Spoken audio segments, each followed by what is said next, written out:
All right. Yeah. Hey everyone, Hello. welcome to the albums list. This is the top 25 albums of 2021. This is the list you all have been waiting for because you all care so much about our opinions on albums in 2021. Ha. Yeah, top albums. This year there are a lot of good albums. Lots of great albums. A lot of really great albums. Actually, the ordering of my list changed so much. But yeah, we're here now, so I'm sure I'll be unhappy with it in a few days. Oh, easily. But my number 25 is Godspeed at State's End by Godspeed You, Black Emperor. Nice. Yeah, it's a good album title. Thank you, Godspeed. And yeah, this album is... All right, we're leaving that. My number 25. No, You're done. You're done. No.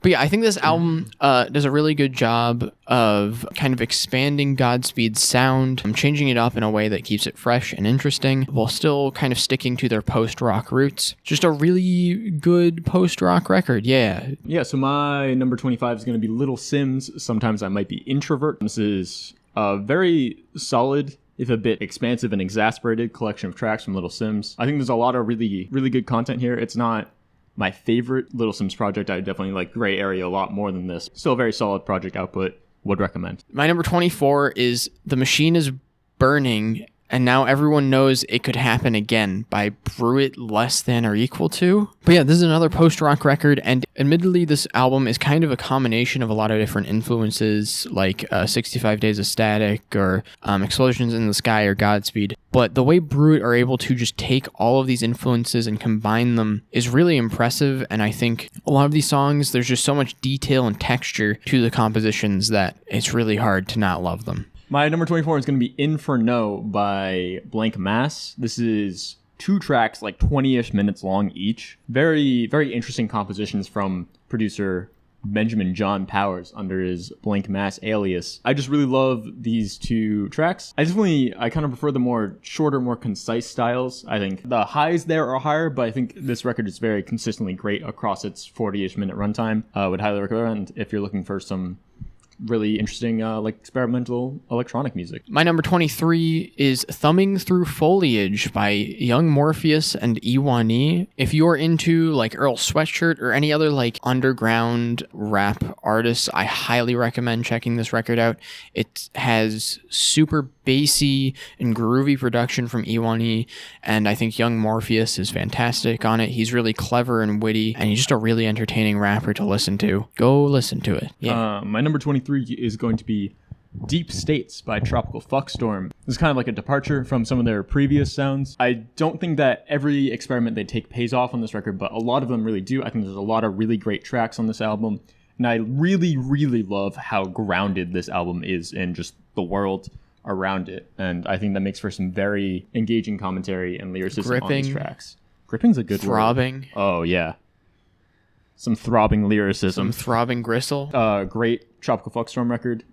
Not my favorite by any means, but it's, again, a very, very solid output. My number 22 is Bloodmoon 1 by Converge and Chelsea Wolfe. These 2 artists kind of came together and just put together this really interesting combination of gothic rock and metalcore that I think works really well.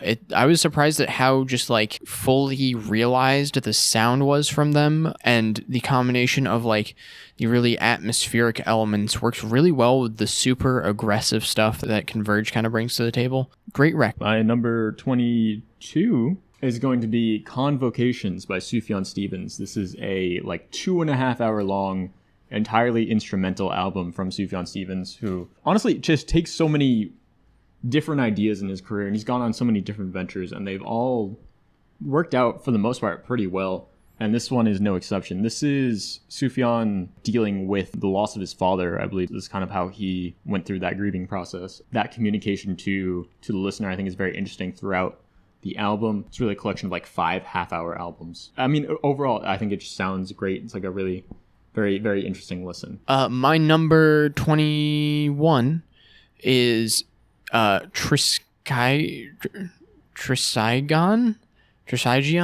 by Ethereal Shroud. This is just a gargantuan, gorgeous atmospheric black metal record. There's only like 3 songs and it's an hour long, or like an hour and 10 minutes or something like that. They're super long and they have just this super grand scale to everything that I think is done really well. Go listen to it if it sounds interesting. I don't fucking know.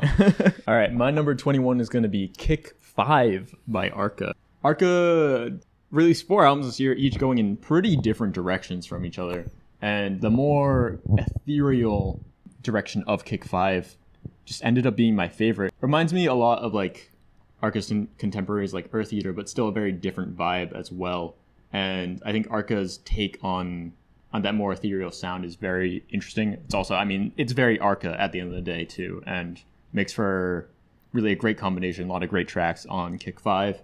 And yeah, really, really great album. My number 20 is Smiling with No Teeth by Genesis Owusu. This is just such a fun record. There's so many like varied sounds and kind of styles, and it all just blends together super well. A lot of the tracks sound very bouncy is how I'd describe them, but they're just super catchy. I do think it's like maybe a bit inconsistent at points, and I think the highs of this record really outperform the lows, but it's still just such a unique album. There's so much to love here.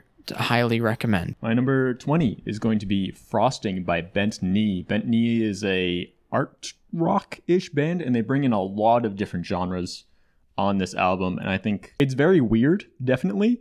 When I listened to the first track, and I was like, this is some weird shit, but man, I'm fucking with it. And yeah, for the most part, the album was really, really engaging to me. There's definitely some inconsistencies with it. I do think some of their ventures work out more than others. But overall, I still really enjoyed this new Bent Knee record. My number 19 is Hey What by Low. Yeah, I think this is just a really impressive record. The production on it is so textured and gorgeous, and it really comes together very well. I will say that I feel like the record doesn't quite suck me in the way that it does for some other people, but I still think it's a very impressive album, and I'd definitely recommend it. My number 19 is going to be Tyler, the Creator with Call Me If You Get Lost. Call Me If You Get Lost is kind of the victory lap from Flower Boy and Igor. I think there's just a lot of really great tracks here. It's not my favorite Tyler record by any means, but there's lots of great tracks off this album, and I would highly recommend listening to it, especially if you like Flower Boy and Igor. Number 18 is Leyline Aeon, right? Aeon, by Igloo Ghost. Definitely not my favorite record of his, but he's definitely going in a very interesting direction, mixing this very atmospheric and I guess kind of calm production with his more typical hyperactive in-your-face style. And I think it works out for the most part pretty well. It's so absorbing and all-encompassing when you listen to it, and I think it makes for a better album than singles record. So my number 18 is going to be Detritus by Sarah Neufeld. Sarah Neufeld is a violinist known for her work with Colin Stetson or Arcade Fire. And this is a solo album of very much kind of similar to Colin Stetson's work, where it's very kind of psychedelic, very entrancing string music. A lot of the tracks off this album just sound incredible. It's good music to study to, if that makes sense, where it's just kind of vibing in the background. And I think it's really cool. Lots of great stuff. My number 17 is Mercurial Bay by... But no, I would like... Mercurial World, Magdalena Bay. There you go. You got this. I looked at the title 3 or 4 times before I just completely butchered it. You got this. Thank you. Yeah. Thank you. You got this. Thank you. You got this. Okay. But yeah, my number 17 is Mercurial World by Magdalena Bay. On this record, they just kind of morph together synth pop and kind of hyper pop and make this just incredibly catchy, almost perfect mix of the genre. It's definitely not the most original take on the sound, but what they put together here is just it's so addictive and catchy that I find it hard to not just really love it. My number 17 is going to be Genesis Owusu, Smiling with No Teeth. As Joe said, this album is just full of bangers. There are some inconsistency with it, but for me, those highs do very far outweigh the lows. And I really appreciate just how many different genres Genesis Owusu tackles and really just excels at. Like I said, I couldn't really decide between my favorite song, between the harder hitting rap songs or the soft ballads. There's just so much going on, and a lot of it just sounds really incredible. My number 16 is For Lovers by Death From Above in 1979. This is a very unique record for the group. It's kind of a departure from some of their previous sounds. It still very much plays into kind of like noise rock. It reminds me more of like Lightning Bolt than I'd say the previous work does. Throughout this record, they also bring in like some other elements like synth pop along that line, and it just makes for a very unique listen. The way that it all comes together is really great, and I think the kind of high energy of the first half of this record is brought down very well by the second half, where you get some more calm tracks. Great record, yeah. My number 16 is also what I would consider a great record. It is Godspeed You, Black Emperor with Godspeed at State's End. Just a very, very solid collection of post-rock tracks from post-rock legends, Godspeed You. It's pretty consistently great across the entire record. Really solid. I don't know how to describe it other than just like, this album just really works well together with itself, and great listen. My number 15 is Collapsed in Sunbeams by Arlo Parks. This record just has this really gorgeous, melancholic sound and feel to it. I find most other R&B style artists just aren't able to capture. It is so gorgeous and depressing to listen through. I think Arlo Parks' voice is also very unique and works extremely well with the instrumentals. Her storytelling is excellent. It's very vivid and colorful, and there's so many details that I think she really emphasizes. It gives this record so much personality. My number 15 is going to be this collaborative record between Nick Cave and Warren Ellis, Carnage. I don't know, it just kind of works. The kind of haunting atmospheres with Nick Cave's very, very singular voice works well. Nick Cave, obviously being like a great vocalist, great songwriter, brings a lot of his talents to the table. The two artists come together, make just a really great collection of tracks. It can get kind of a bit samey, I think, throughout the record, but overall still a very, very interesting listen, very, very gripping listen. My number 14 is Glow On by Turnstile. This record, I think, really expands the band's sound into something much more unique and interesting by bringing in these very, like, dreamy elements. I think it does a really great job of just expanding their sound and giving it a much more engaging feel than previous records of theirs has. And you still have these really energetic, fun, blood-pumping tracks on here, but it's also brought down by some much more interesting and reverby guitar playing, and it just all comes together, I think, really well. My number 14 is going to be Leyline Aeon by Igloo Ghost. Big fan of this new record. Also not my favorite Igloo Ghost record, but I still think a lot of the experimentation on this record works out really well. The way Igloo Ghost is able to combine these calmer passages with the hard-hitting stuff usually sounds pretty great across the record. And I really appreciate just how natural sounding this record is able to end up being. That kind of sound isn't something you hear very often in an electronic record, and I think it is super interesting to listen to because of that. Again, very excited to see where Igloo Ghost goes next. I would love to see him keep on exploring new directions, new sounds, new styles. My number 13 is Downfall of the Neon Youth by Ferneaux, Asian Glow, and Sonos Toman Konta. You can, they'll be linked in the description. You can look it up. And yeah, I think this record just does an excellent job combining these band styles and going from dreamy and like melancholic to being much more in your face and emotional with like screaming and more aggressive guitar work. And it just comes together to be surprisingly complete and whole sounding. Excellent album. My number 13 is going to be Fire-Toolz with Eternal Home. Eternal Home is like a collection of 4 kind of EP-sized discs, and Fire-Toolz is just it's so immense as a project. There's so many sounds going on, so many different genres being blended together. And for me, I think there's a lot of times where the experimentation doesn't really click with Fire-Toolz, but I think throughout this record, it is done in such a way where it works out really well. There's a lot of really great tracks here, really interesting experiments. It is a bit long, clocking out like an hour 15, and I think it could have been a bit more concise, but even then, it's still really, really great record. Would recommend if you want some weird fucking electronic. That's can be pretty abrasive at times. My number 12 is Faith in Persona by Death's Dynamic Shroud, an absolutely gorgeous, weird experimental electronic record. I've seen people call it vaporwave, and I don't think it's that at all. It has elements of vaporwave.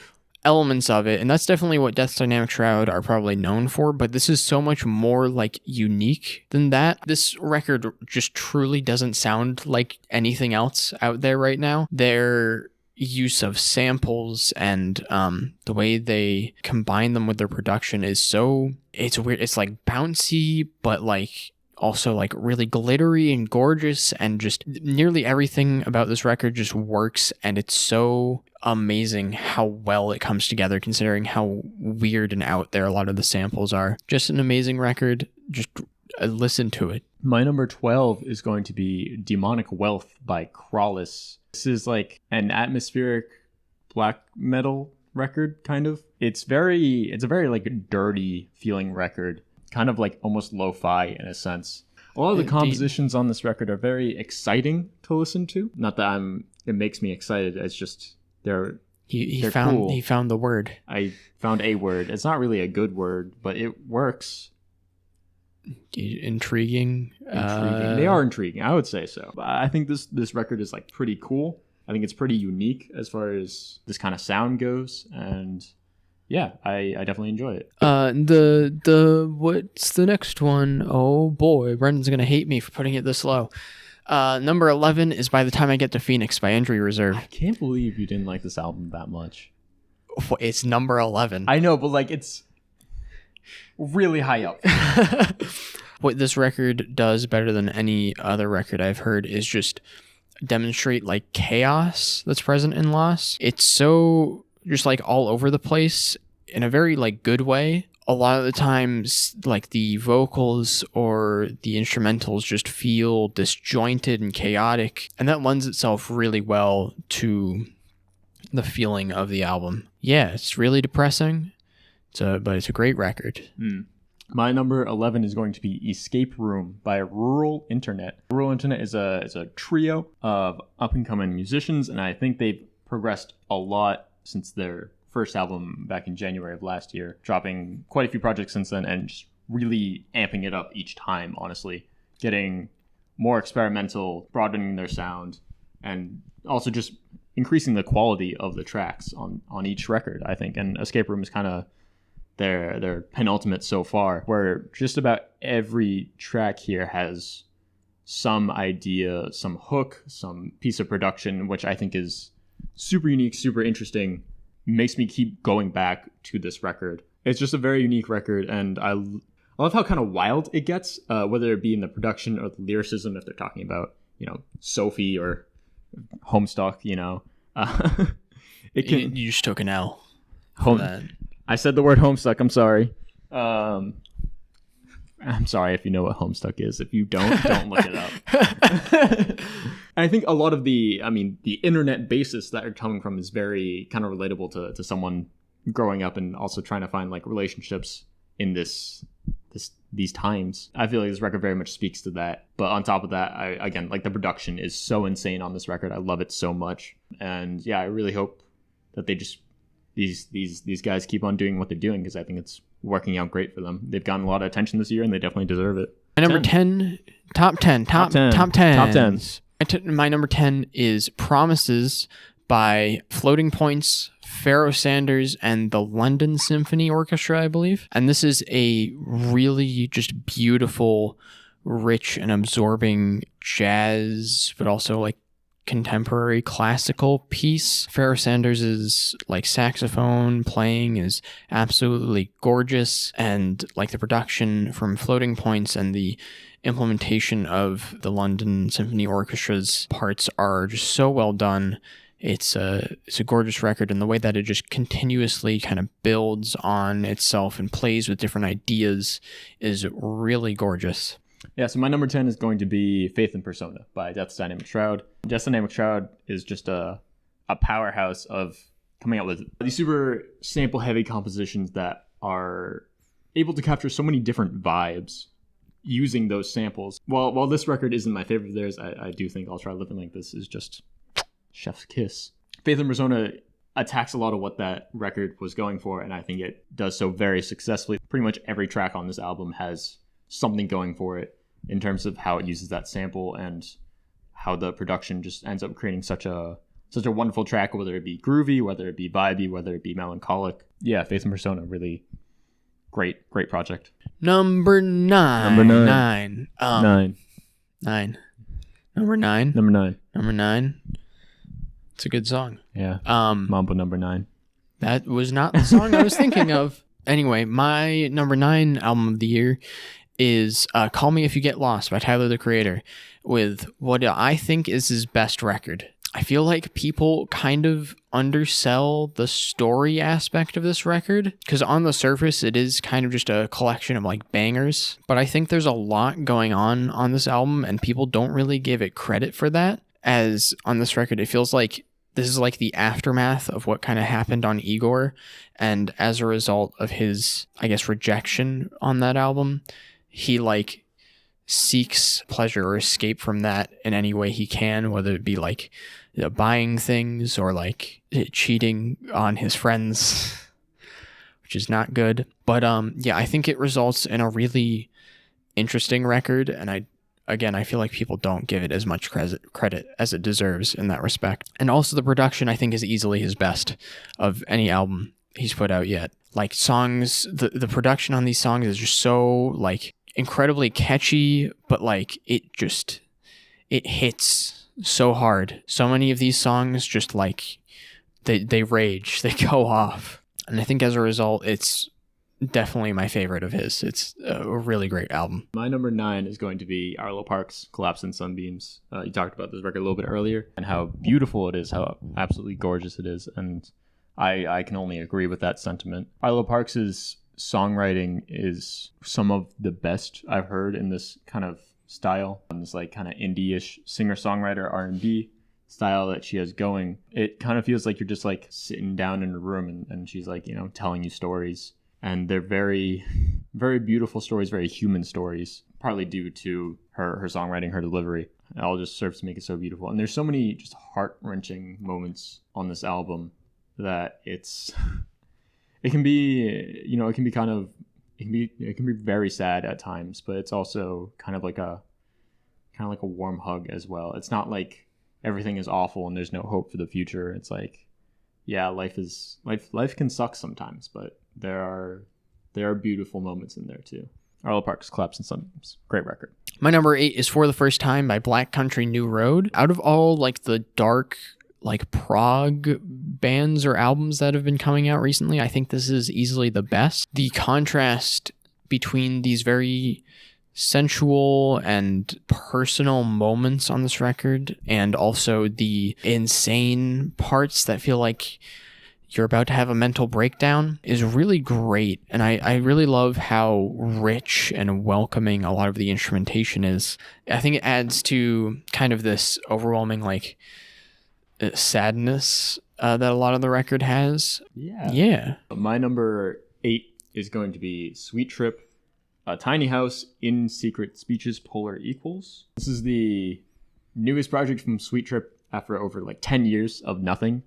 And I really like it. I think it's the worst Sweet Trip record, but I like Sweet Trip. I think that there's a lot of songs on this record that I do really enjoy. There's, lots of dream pop vibes, and they bring in those heavier, noisier sections as well.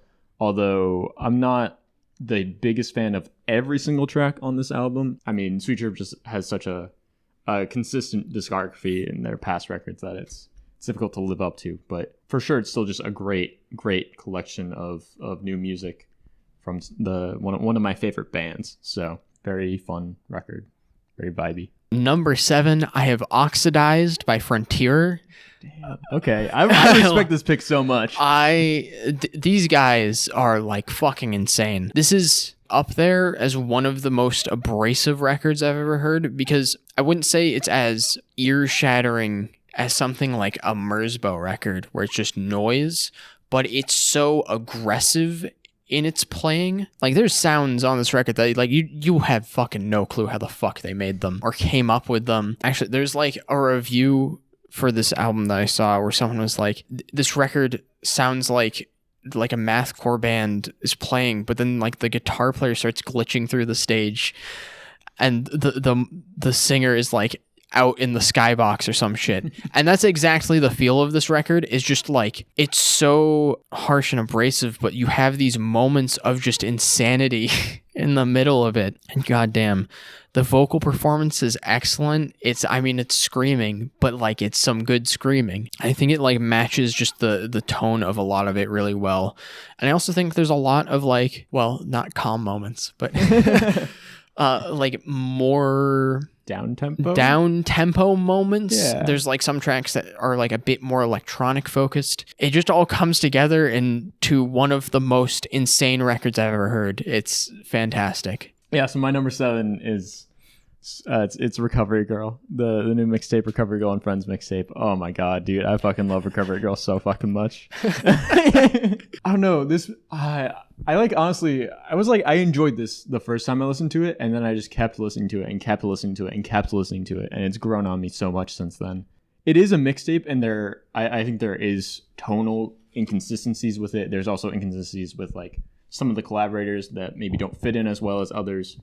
But overall, I think this record just has some of the most solid hooks, production, and just fun to it of like any like hyperpop glitchcore record I've heard. Like, it gets pretty intense. It doesn't get super into the glitchy. It stays closer to kind of the pop sphere a lot of the time, but that doesn't mean this isn't a loud, abrasive record as well. There's lots of screaming on this record, and I think the emotional expression of a lot of the vocals, whether it be Recovery Girls or collaborators, works out super well. And a lot of the collaborators that are brought in serve to create a lot of different kind of vibes. There's like track with Lil Mariko and GFOTY is a lot more kind of poppy and fun than the track with like New Sylveon, for example. It's much more heavy and abrasive.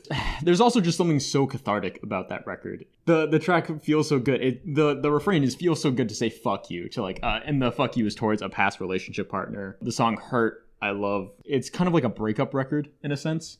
And this is like my go-to breakup record, I guess, it's weird because it's also very much dealing with like the effects that relationships can have. It's not all just fuck you. It's, you know, there are reasons for why we do things, like why we have relationships, why we break up with relationships, and I really like it. It's really good. I like Recovery Girl a lot. This is like one of my most listened to albums of all time. Number 6 is I Gotta Blow My Nose.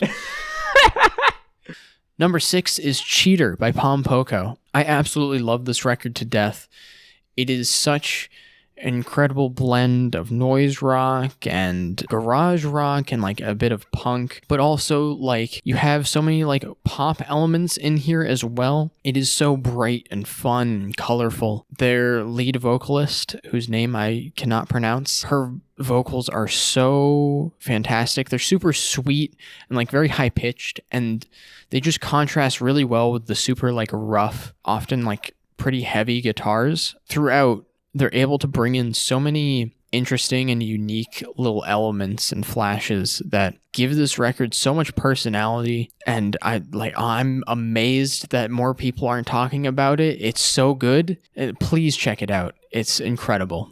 My number 6 album is a fragmented love story written by the Infinite Helix Architect by Little Snake. This is quite possibly one of the most experimental releases. Definitely one of the most experimental releases I've heard this year of all time even.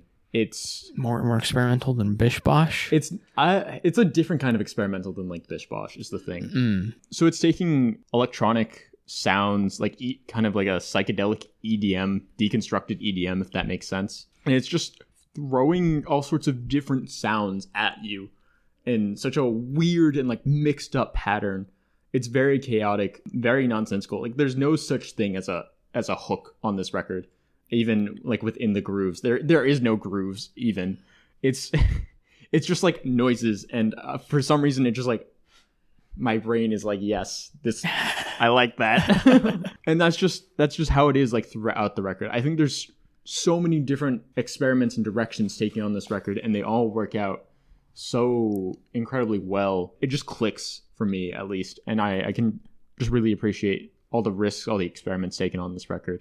Yeah, this record's probably a bit unapproachable, but if you are looking for something that is weird, something that is unlike anything you've probably heard before, I would definitely recommend checking it out. Yeah. Also, it's got Flying Lotus on it, so let's go Flying Lotus. Oh boy.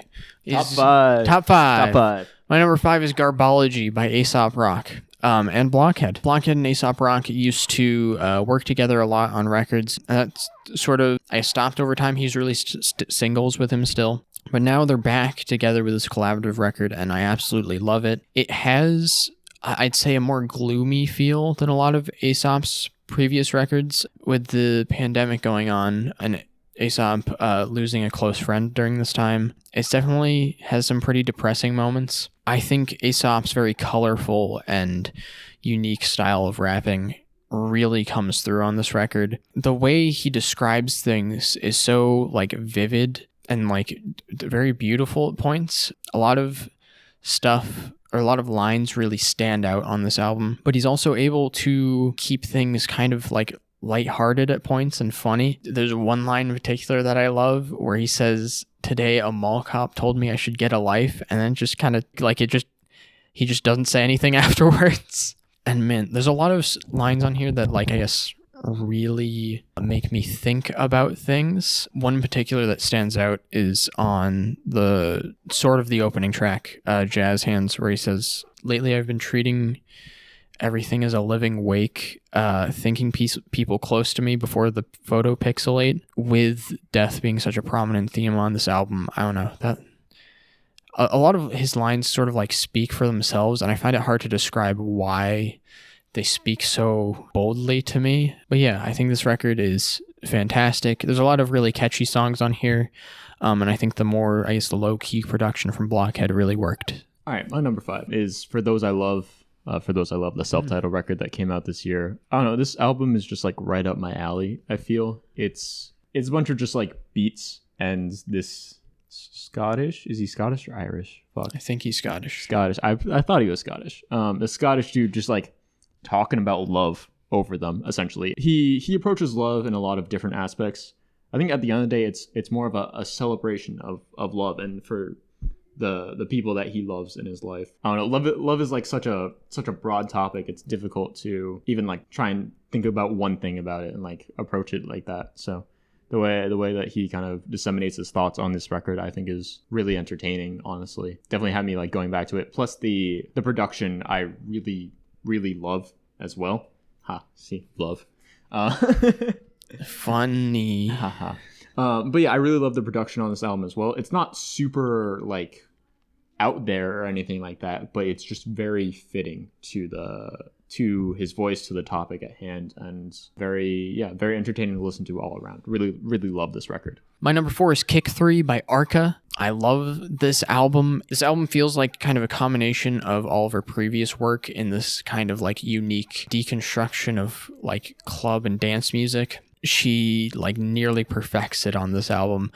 It's so like weird and like glitchy, and it just like songs on here just like get stuck in your head because they have so many like unique little aspects to them. And she's also able to like combine this very glitchy sound with parts that are a lot more, I guess, harmonious or like I guess typically appealing to people. It's just one of the most unique records I've heard all year. I would highly recommend it, as well as actually pretty much all of the other Kick albums. I thought they were all great. My number 4 is another great record. It's Injury Reserve by the time I get to Phoenix. Yeah, for me, this record and how it's approaching death is unlike any other record, really, and just how it creates that kind of mood. There's so many things going on, so many thoughts, and just hopelessness pretty much throughout the record. It's a very depressing listen. I think a very necessary listen, I'll say. Like, I've been listening to this album for like a while since it came out this year, and I still feel like I need more time with it. Honestly, it's a very thick record. There's a lot going on. The production is absolutely incredible. There's it's going in a very loud and very different direction than previous work, where there's bangers and sad ballads and injury reserves past discography, but here it's all just kind of a mess, honestly, and I think that is very, very fitting to the subject matter. It's another record that gets me like pretty emotional as well. I don't know, I really appreciate it. We're on to number 3, top 3. My number 3 pick is Radical by Every Time I Die. This wasn't as high on my list initially, and then I realized it was like by far my most listened to record of the year, and I ended up bumping it up because it's such a catchy and fun and blood pumping record, and with everything going on this year, it's one I really needed. It is such an angry record, and I think it covers such a wide range of political or very overtly political topics in a way that I think just works really well. Like, it speaks to a lot of frustrations that I feel like other bands haven't quite like expressed. I already talked about the song Planet Shit on the songs list, but like their lead vocalist Keith Buckley literally calls for like the heads of like rich people, which is really fun. But there's also songs on here where where there's like some really interesting contrasts. There's a song Colossal Wreck, which is just like expressing this overwhelming feeling that we're just fucked. There's nothing we can do. And then there's a follow-up song, which is Desperate Pleasures, but it basically is sort of like a response to that track. And it's like, you can't just give up. You literally can't. You have to keep going. Yeah, I don't know. There's also a lot of like very unique topics talked about. There's like, what is the song? Hostile Architecture talks about like sort of the housing crisis and like homelessness. And then there's other tracks. There's the song All This in War, which is it's just about how we are like doomed to just continue this cycle of war, and for people to always be like okay with it because of our culture. And yeah, I don't know. It's a great record. I love it. I think they really do a great job of kind of perfecting their like very catchy melodic style of metalcore on this record. Pretty excellent. My number 3 record of the year is going to be To See the Next Part of the Dream by Ferneaux. I was honestly like very conflicted between whether to go for Ferneaux's solo record or the collaborative record that Joe talked about earlier. I think they're both very excellent. This album's in Korean because Ferneaux is Korean. This is like a shoegaze record. It's very, very vibey. It's just like so luscious that so pilly. It's very easy for me to like sink into it, kind of vibe out. It's one of the best like modern shoegaze records I've heard in a long time. Even just like one of the best shoegaze records ever, I think. Really just captures those kind of dreamy shoegaze vibes. And yeah, I'm very much in love with this record. I do think it's just a great collection of music, and would highly recommend, if you're into shoegaze, definitely check it out. I'd say it is in Korean though, so if you really want that emotional connection with shoegaze, for all those people who listen to like Cocteau Twins, yeah, maybe not for you. My number 2 record of the year, I don't know, maybe this will be a surprise. It's LP by JPEG Mafia. Oh shit! That is, I thought the other one was going to be number 2. JPEG Mafia, he just is like consistently evolving and changing and just reinventing himself over and over again. I feel like this is maybe his best album yet. There's so many songs that feel so like disjointed in terms of sound, but like it all works together. Everything just flows so well in this album, going from like intense bassy bangers to reverby kind of like vibey songs, and all of it just has this weird, unique production that is completely irreplicable by any other artist. Man, his personality comes through so much on this album. I love how like aggressive and in your face he is, and willing to just like poke fun at anyone. And yeah, I don't know. I'm so happy Peggy's still making music and doing his thing. He's wonderful. My number 2 album of the year, I assume, is your number 1 album of the year. It's going to be Lonely Place of Dying by Nouns. Am I correct in that assumption? Yes, it is. We like kind of already talked about the entire album. Yeah. No, but this album is so rough, honestly. It's very difficult to listen to. It gets at so many thoughts about death in such a short time. It's only, again, 2 tracks, like 25-ish minutes long. But there's so many just real thoughts and feelings and emotions towards death on this album. I really appreciate what they've done with this record and like the direction they're going in sonically, but also lyrically. Because like, I love Dogs. It's fun. And like, well, I guess like all Still Bummed, but like crying out, I'm still bummed, I'm still sad is a bit emotionally, the weight, the emotional weight is a bit different between that and the like I Miss My Friends on Dustin. It's just very impactful, I think. I would highly recommend if you check this record out. There's like a ramble on Bandcamp, the lead singer kind of going through the stories that inspired this album. It's a very difficult read, honestly. I don't even know how to describe it. It's so real. Death fucking sucks. And it's a very difficult thing to deal with.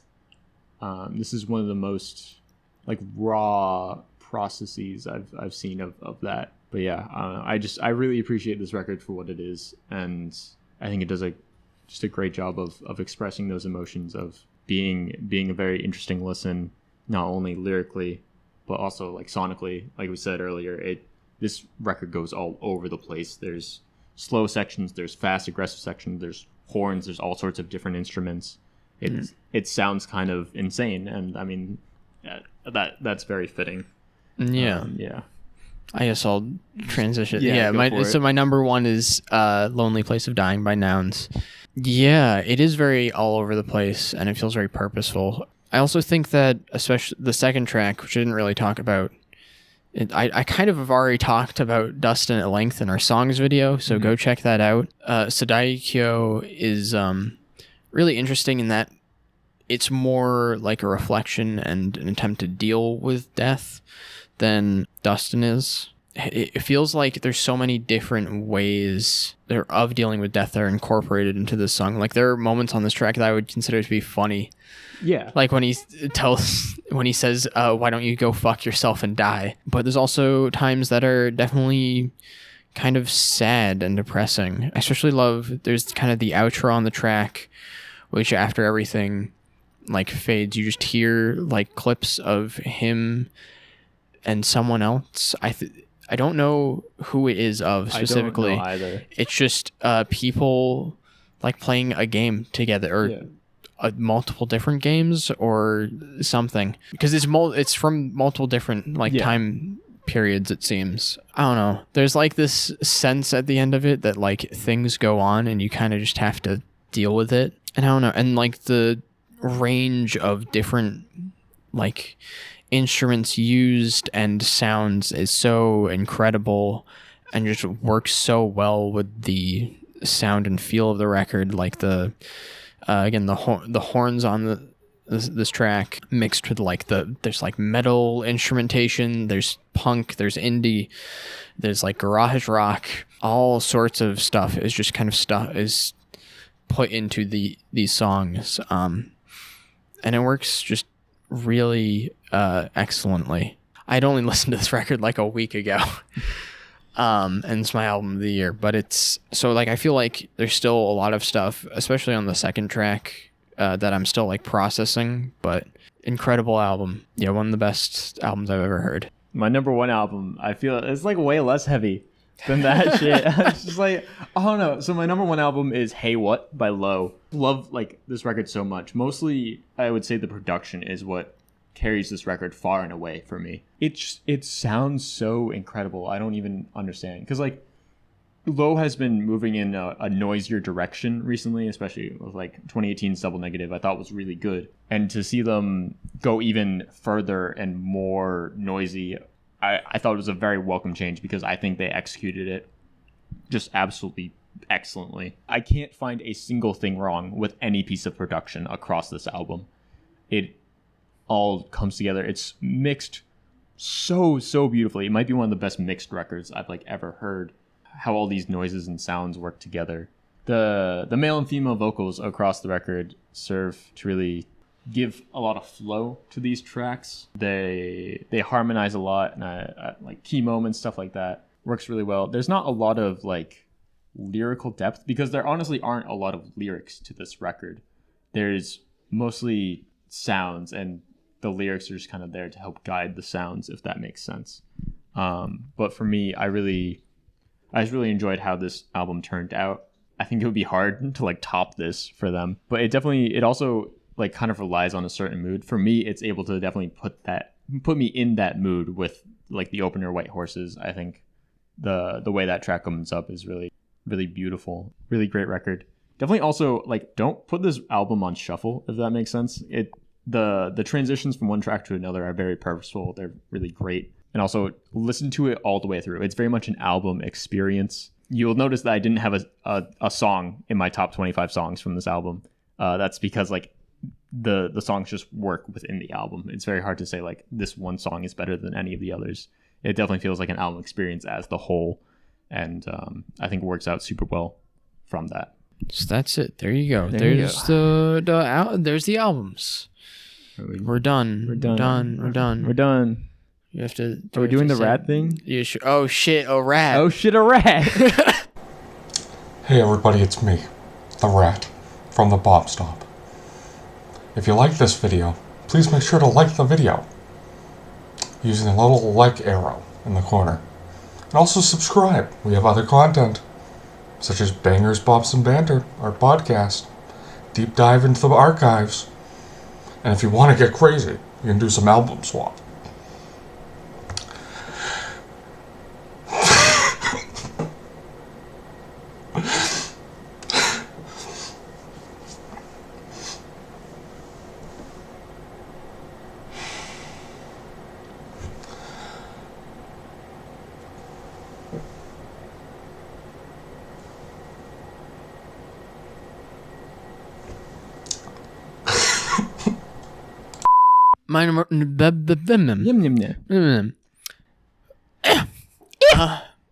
So, yeah. Sippy. Yummy. I'm cutting that out. Oh my god.